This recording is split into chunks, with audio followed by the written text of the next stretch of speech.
there, this is Dr. Patrick Stinson with the Family Diagram app. Just going to do an informal walkthrough with some of the new features in the version 2 beta. The beta is open for the public, so definitely reach out to me and get yourself a free professional license for the beta, provided you give some feedback. I'll be posting a page with the link for that info. So anyway, the main idea here is to make it simpler and easier based on lessons from the last, I think it's 4.5 years now that the app's been out. And so there's some prompts here. When there's nothing on the diagram, it says click the green button to bring a new user over here to show that this it's the green button that you click to make that obvious. We've also removed simplified, what buttons are up on the screen, just to focus on this green button here. Just that there's one form to add information. Now, it's a fairly, it's a simple form. It's a fairly simple form for the user. Under the hood, it's very, very complex, very sophisticated, because it's very powerful. And the basic idea here is that you're just adding events along the timeline. It forces a person to think in terms of time, because this app is about tracking emotional process. You can use it for other things, but you can track the degree of, you can track how well problems have been managed and how much reactivity there was, how much anxiety, things like that in a family, or in an individual, in the context of a family. So the first thing you do is you pick what kind of an event, and the app gives you a list of certain kinds of events here. And then you just add in one event at a time with the date and a few other optional fields, and it builds the diagram for you. So for example, I'll add myself, or let's add a different person here. Let's say Sam Smith, type in the name, hit enter, recognizes that as a new person. It's a male. And just say the parents were, what's another name? John Smith, also a male, and then Juanita Smith, just coming up with names here. Hitting enter for each one of these. Pick Juanita as a female. And let's say this is a birth date. So let's say that Sam was born in 1/1/2000. And he was born in Texas. The date is required, the location is optional. And the parents are optional, actually. You can just type in the person. The idea is you can fill out the form however you want, and it just does the best it can to make the diagram. So now I'm going to add that person there, and you can see we've got Sam Smith added with his birth date, 1/1/2000. The diagram is set to show that date, so he was just born. And you can see that date up here in the upper left. That's a new feature there to show the current date. You can also show the current date up here in the top, which is going to match this. And then on the bottom, it's another place you can see the current date. And it says, here he is, he was born, right? So then if I click on the little call out down at the bottom, it shows the timeline here, which right now just has this one event. So we've got the current date is, you always know where you are in the diagram. There's always at least a few places telling you what the current date of the diagram is. And right now it's set to Sam's birthday. So I'm going to click the green button again, because the idea is we just keep adding events here, and then it builds out the diagram for you. Let's say that there's another, there was a sibling that was born, and this is a girl. So that's going to be, what's something that starts with S? Samantha, real original names here. This is a female. And then, now here's part of the dynamic nature of this form. So I can click, or I can type in the name here for the parents, and if I pick the same parents, if I start typing John, it's going to find the fact that someone named John already exists. And so if I click this time, See, it's discovered that that person exists and there's a check mark there, as opposed to saying it's new. So it's actually going to set up the diagram with that parent as this new person's daughter. So then if I type in Juanita, so if I said both parents, it's going to add this person as another child to this, what's called a pair bond in biology, or marriage, whatever you want to call it culturally. But it's going to add it to these two people, and Samantha's going to become a sibling of Sam. So let's just say it was the next year, 1/1/2001 for simplicity. And I'm just going to leave out the location, click add. And now we've got another blip here. We're still on 1/1/2000, but if we click the next date, for example, it's going to show both of them because it's advanced the year of the diagram to 2001. And this is a beta, so I'm kind of trying to figure out how to make this better. And I think what I'm going to do is have it so that when you add in an event, it jumps to that date. So that would make it so that the diagram would stay in lockstep. Anyway, then you can go and you can rearrange the diagram that it's building. So let's add another one, and let's say in 2023, Sam was married. And because Sam was selected when I clicked the green plus button, it's automatically added him in here as part of the for the people. It's done the best it can to infer what kind of event we're adding. And when you have one person selected, the best it can tell is that you're just adding kind of an arbitrary custom event for one person. And it's added that person here in the selector. But I'm going to go one step further. I'm just going to refine this a little bit and call it a married event. And so it keeps Sam Smith in there just as convenience. And now it's ready to add in the next person. So let's see here. He married someone named Jane, and we'll say Conway. Jane, Juanita, funny coincidence there, but just an example. Jane's a female. And so then let's say this was 5/1/2023. So he was married to Jane in 5/1/2023, and then let's say this is in Idaho. Why not? Optional field there. Again, date field is required, but the location is not. I'm going to click add, and it's going to do the best it can to arrange the diagram. Then it can only do so much with that, but it will add the person there that you can pretty easily rearrange. So as you go, it's going to be adding people, and sometimes it's going to make some mistakes because it's not perfect, but it is going to get the people in there and make it so that you can just add and tweak. And right now I just added a marriage, which adds the person for it.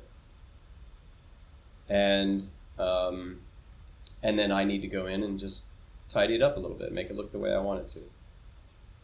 For example, now I can double click on Jane, and just as before has been the case for ever since the app was released, I can double click on a person and then go edit in more detail what I've got there for them.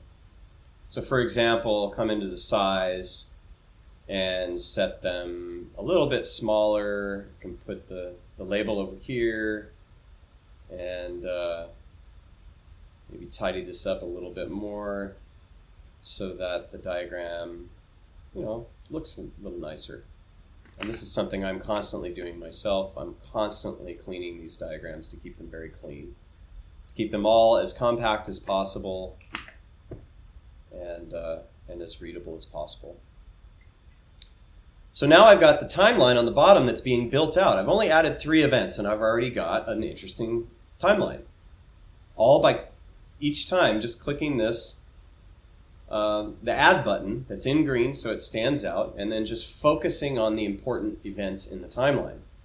The visual part I do a little tweaking, but the app builds the diagram for me. And so on the bottom I've got this timeline with those 3 blips, and those 3 events. So I can go back in time. Right now the diagram is showing that married event that I just added. I can go back, and it updates the date of the diagram to be the only previous event in the timeline from that married date, which is the birth of the sister Samantha. So I'm going to click this call out down here again, show the timeline. You can see the current date is also indicated here. Current date of the diagram with the blue box. It's got the blue line here. It's also indicated here in the upper left, and then it's also indicated in the title bar. So if I click forward again and jump to that married event, it's obvious where we are in time. We've jumped forward to that married event as shown here. It's also shown down here in the upper left and in the title bar. So the idea is that you can add events and then jump between them in the timeline. The goal of the app is to simplify the construction of the diagram so you just focus on entering events in the timeline. And you accumulate a timeline of interesting events that you can go back and evaluate later on by applying Bowen theory, family systems theory. And we'll have some other videos showing how to do that as time goes on. But anyway, all of these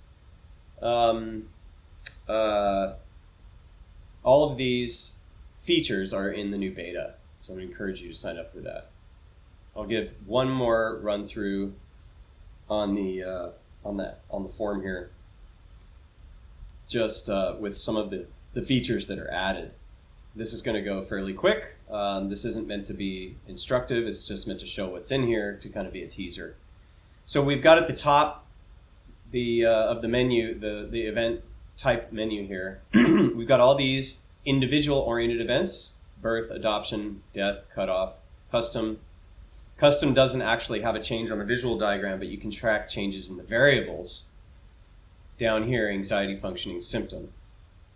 And these are variables from Bowen theory, because the goal of Bowen theory, the goal of the app, is to track a timeline of important events where anxiety has gone up, where certain symptoms have arisen, because sometimes those occur together and sometimes they're separate. And the goal is to be able to see things you hadn't seen before and how they overlap, for example, how certain medical or emotional or psychological symptoms can emerge along with anxiety or threat response. And then also functioning, which it has to do with how well that problem was managed and how well a person was able to keep their head about them and manage the fact that anxiety and symptoms are happening, manage the actual problem that's happening in the context of anxiety and symptoms, when things were managed better or worse, and when goals were kept in view, as opposed to just getting blown around by these problems, for example.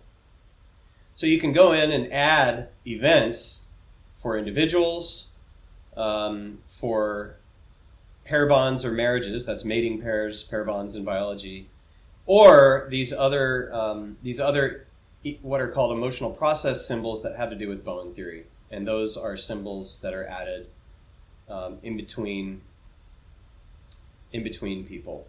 For example, if I wanted to add a conflict, there was an argument or something that was notable, and we'll say that occurred in 2012, just to put another blip on the timeline down here.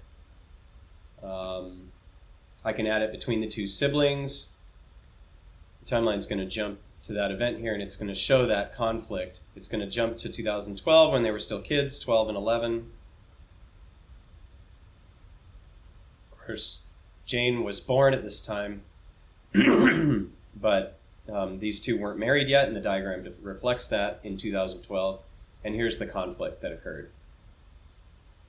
And so you can add variables that shift along and will show up as extra columns here once you start setting them.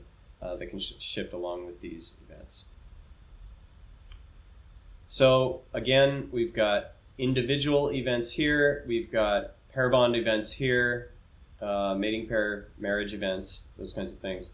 And then we've got what's occurring between people when managing problems.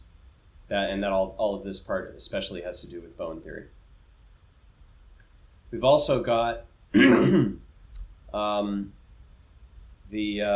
got tags, which is a list of arbitrary groupings that you can categorize your own events, and because you're going to end up with little sequences of events down here at the bottom, and you can group those together and give them names, name them whatever you want. Christmas 2015, for example. And then you can go search for those later on and just show those events at the bottom to zoom in on a particular view in time, for example. So then one more feature here that's new, you can focus on what's called emotional units. So I'm just going to add a few extra people here. I'm going to jump forward in time, add a few extra people to demonstrate this feature. Let's say, and I'm doing this without the add form because I'm just adding people a little bit quicker. Let's say we've added a couple of kids to Jane and Sam, and then we're going to add some parents here for John.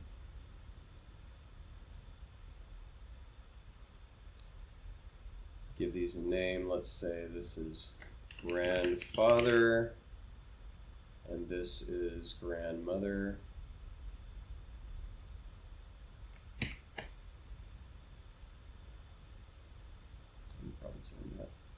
There we go. Grandmother. Okay. So then if I come in to this to the search tab, and there's a field down here called emotional units. You can search by emotional unit. This is a Bowen theory idea that I won't get into for now, except to say that an emotional unit is a nuclear family. It's everybody connected to the nuclear family, connected to the nucleus. The nucleus is the reproductive pair, which is the mother and the children, or a child. So it's basically two parents and any children.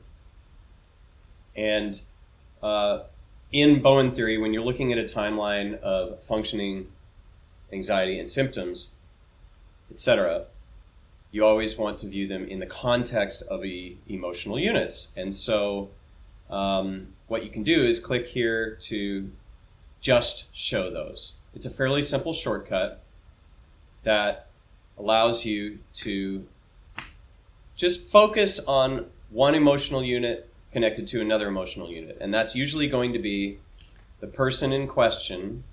I'll make him stand out by clicking primary. The person in question, the main person for the case, and their usually marriage or pair bond with their spouse, and then the family of origin for that person, and then the family of origin for the spouse as well, once you add those in there. So this, for example, if John was the main person of the case, you could focus on grandmother, grandfather, and grandmother, and John and Juanita. So we've got the emotional unit here, which overlaps with the emotional unit here. And the emotional unit essentially means that the most biological interdependence that for people is their nuclear family. And there's variation on that with adoption and things like that, but that's the basic premise. And that the change in these variables, anxiety functioning symptom, and another variable I won't get into, occurs most predictably within an emotional unit. And when you're looking at one emotional unit, you want to look at that emotional unit in the context of the two above it for the two spouses. So it's the three generational family system is the main view in the application of theory in this app. Anyway, we've got a lot of features here. We've got some more coming, like a triangle view if you're familiar with Bowen theory. But the basic idea is that it should be easy for a person to come in and just start adding events to the timeline, to track reactivity and anxiety, to track how well they think they managed a problem, to get those events in the timeline, to track other symptoms that are happening, either physical or psychological, and to just start collecting some data, to give something to be able to show others, to talk to others, or just to serve as a journal. And for users who are more familiar with Bowen theory and want to use this in a more sophisticated way, all of the original features are still here when you enable editor mode, which adds in all of the complex case editing features for research and more involved application of Bowen theory. For example, views and tags view features, and then drawing the emotional process symbols on directly, things like that. So that's all. Please go check out the beta. There is going to be, there's a link on the website. Just reach out with the instructions from that link on how to get a free professional license for the duration of the beta. It will expire once the beta is actually released. And in the meantime, I hope this is useful for you. And don't forget that the app is free, regardless of using the beta or not, to do your own family. It's free for one case.